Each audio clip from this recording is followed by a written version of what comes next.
warul woon recevoir ku ci mel ne Clédor Sène ak Assane Diouf loolu ci Serigne Mountakha ak dayoom ak ni mu toll ak ay citoyens sénégalais yoo xamante ne dem nañu ko seeti nan nga ko gisee. waaw loolu dama koy ñaawlu te du ma tudd turam sax parce que am na yenn ñoo xamante ne vraiment bu ko nit defee bu wàccee ba ci yenn bases yi du ma ko ci fekk mais dama koy wax rek mu delluwaat ci religion tey jii religion islamique dafa am loo xamante ni da ko wax yonent bi sallallahu alayhi wasallam aussi am loo xamante ni da koo digle donc moom bu ko jàngee rek dina xam posture xalif général des mourides dina xam lan moo tax mu njaboote ñëpp te si njaboote ñëpp nag xam nga lu gën a bon mooy ngay bëgg nit ki nga koy condamner ci passem wala ci loo xamante ni jot na koo dund leneen li ma ci bëgg wax rek parce que kooku moom vraiment bëgguma ci perdre sama benn temps ndax gisuma mu am benn importance boo xamante ni war nañ ko koo jox kàddoom googu moom kese moom moo ko tenir te moom moo ko sañ a tenir nan nit moom yaakaar naan sa dayoo rek ngay waxee ak sa tolluwaay fi nga toll ci mbir yi ak si jamono li ma bëgg wax rek mooy di rappeler parce que xam nga aussi mënuma toog ci benn plateau boo xamante ne dañ may naan Sénégal dafa pauvre et que suñu richesse nekk pétrole ak or loolu rek day wane quand même que niveau en tout cas li ñuy doon xaar si ñi nga xamante ni ñoom ñoo ñu jiite wala ñu jege pouvoir bi boobu ba tey li ñuy xaar si ñoom du gaaw a sotti parce que Omar Faye boo xamul ni li nga am moo gën a am doole pétrole gën a am doole gaz gën a am doole diamant mi jeunesse boo ko xamul vraiment waxtaan bi jarul mi sore parce que bu ñu la nuyee réew bi nga nekk di Sénégal ñi nga xamante ni ñoom ñoo amagul 35 ans dépassé nañu 70%.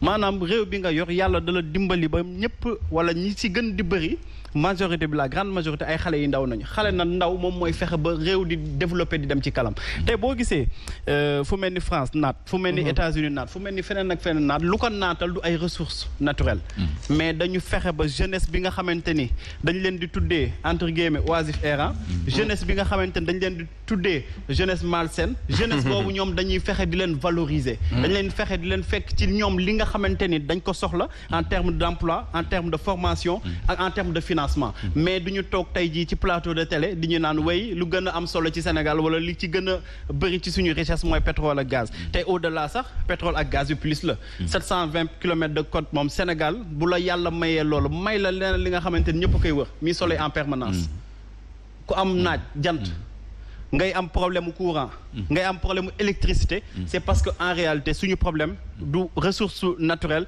mais ressource humaine la ressources humaines yi nag ñan la mooy ñi nga xamante ni ñoom ñooy succédé wu au pouvoir te duñu liggéey mënuñu la ni lan lañ jot a liggéey ci nguur gi mais ñoo xamante ni dañu yàgg di bénéficier wu ay privilèges du pouvoir loolu nag vraiment tant que mi ngi am ci réew mi naat bi ñuy bëgg duñ ko gaaw a dégg te dinañ yàgg toog di ñu naan Sénégal dafa pauvre Sénégal dañoo xiif comme ça si ni ñu ko waxee ni Sénégal yi dañoo xiif ba dugg ci ay Auchan di lekk di jël yi kenn xamul ñooñu dañu nekk ci catégorisation ak ci yi nga xamante ne mooy ay jugement de valeur mais je crois que ne bu ñu duggee ci profondeur yi rek daañu xam ni Sénégal am na lépp pour mën a développer lenn kese moo ñu tere développer mooy dirigeant yi nga xamante ni seen xarkalam ak seen xarañte bi nga xamante ni dañ koy xaar si ñoom ba tey moo ñongawul te ñoom war nañ ko mën a ñongo alors Omar arrestation bi ñëw na ci biir a biir ak li ñu fa dund mu lay wan ne conditions yi quand même du benn mën nañu gis quand même ay conditions yu normales dans les prisons même si prison ak ni muy doxee ak jafe-jafe yi fa nekk mais question bu ñeel 3e mandat ñu laaj ko mais également visite bi nga xam ne dem nañ ko auprès du khalife général des mourides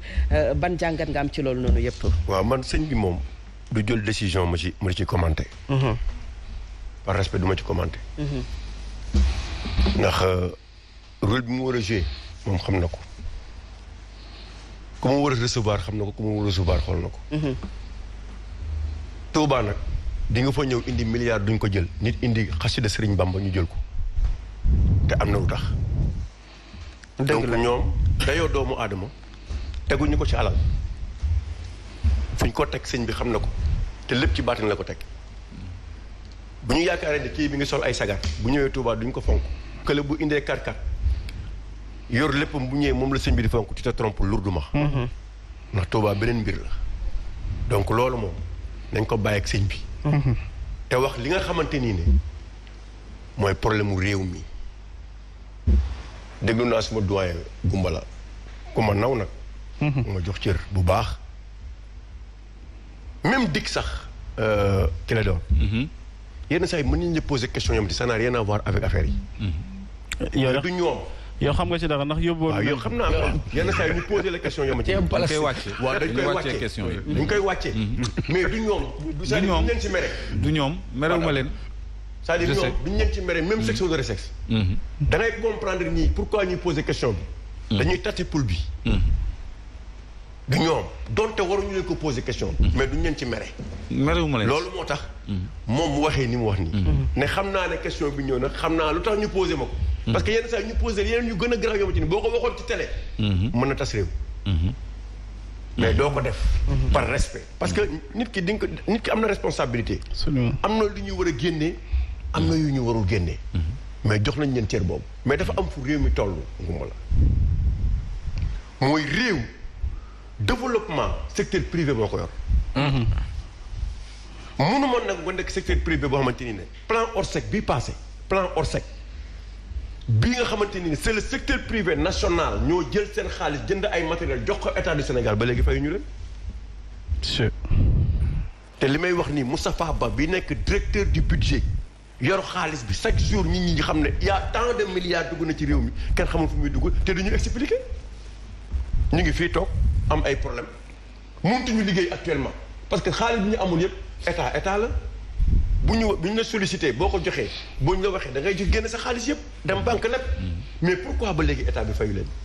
et pourtant li leen warlu ak terre bi li leen warlu ak ñeneen ñu ngi koy def parfois am na montant moom da nga ko war a génn chaque année te yaa ngi koy def. nañu fay ñiy jël liggéey ci plan Orsec bi am na ñu fay ñi ñu war a fay nañ leen fay te liggéey bi ñu liggéey dañ ko liggéey parce que c'est des patriotes sénégalais. Iris Corporation. bi ñu yor carte d'identité yi Fatou Abdou. seen contrat léegi mu jeex xam nga kan lañ bëgg a jox liggéey bi. Thales te société française la mais carte d'identité ñun sénégalais fi ñu toll doomu sénégalais yi xale yi tey fi ñu toll si technologie. amuñu xarañte pour defar carte d'identité. 50 milliards. mën nañ ko de. nañ leen ko jox. groupe Thales boobu en même temps wax naa ko fii keroog. digitalisation parce que professeur. xam nga léegi affaire amende forfaitaire yi da ngay nekk Kédougou nekk Kolda nekk Louga ñu jël sa permis ne la suba na nga koy jël si te nga war a dem Dakar waaw ñu ne léegi loolu nañ ko bàyyi léegi man fa ma taxaw mën naa bu fekkee ne da nga ma def amende ma fay ko fa ma taxaw ñu ne non on préfère dafa la attestation nga dem fay fële waaw loolu du liggéey bu yàqu. pour des milliards pour la police et pour la gendarmerie mais fu mu nekk nii seen xel. ki ci nekk mooy joxaat ko groupe français boobu muy Thales plaque yi changé wuñ ko. carte grise changé wuñ ko. kii changé wuñ ko lu mu tudd carte grise ak yeneen yi nga xamante ni moom la ñu war a changé. xam nga kan lañ ko jox. Gemalto jaay na ko. xam nga kan la ko jaay. groupe Thales muy groupe français où sont les Sénégalais dans tout ça. sans compter bi mooy Iris. muy ce qui pose la question de la préférence nationale. mais la préférence nationale ba pare imaginez actuellement là où nous sommes. dama lay jox ci ay faits yoo xamante ni. c'est-à-dire que boo bëggee si réew da nga koy wane. d'abord c'est ce secteur privé national. mais mënoo ko wane par en enrichissant les sociétés étrangères au détriment des Sénégalais. te loolu c'est ça le danger dans ce pays. yooyu c'est une injustice qui est là. boo demee ICS actuellement depuis 2012. lañ gëj a embauché ñan ñoo fa nekk. les Indiens. PCA bi di mais les travailleurs mais dañ leen di def noo xamante ni ne comme des esclaves. Il y a une cité des Indiens là-bas. pour vous dire même camions yi Indiens yi ñoo koy dawal le directeur bi yor affaire acide il est en retraite kii yor affaire environnement il est en retraite de xale yi fa nekk ils ont des contrats yoo xamante ni à durée déterminée. kenn embauché tout ah. PCA bi ñoom ñëpp c'est le directeur général il est en retraite alors que yow tu veux faire la promotion des jeunes. nga ne tu prends 350 milliards tu sors ça tu mets ça à la disposition alors que ceux qui sont dans les sociétés de souveraineté dans ce pays ils sont en retraite te jëlee wu leen fi mais loolu nan lañ ko mën a expliquer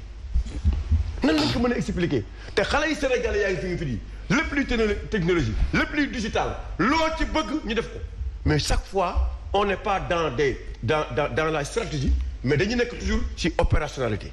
c'est-à-dire que lu ñu mën a def léegi am ci léegi mais loolu nag bu ñu ko yoree réew moomu bu nit ñi di jóg da nga naan mais qu'est-ce qui se passe parce que on peut pas continuer à vivre dans cette situation là barki démb on a vu des Sénégalais qui se sont formés en consortium pour comment dirais-je pour mettre en place une centrale électrique pourquoi on ne doit pas le faire avec ce qu'on a donné en matière essence aujourd'hui avec les ponts. Absolument. Pourquoi defuñu ko sur le BTP te loolu c'est une bonne initiative. mais initiative yooyu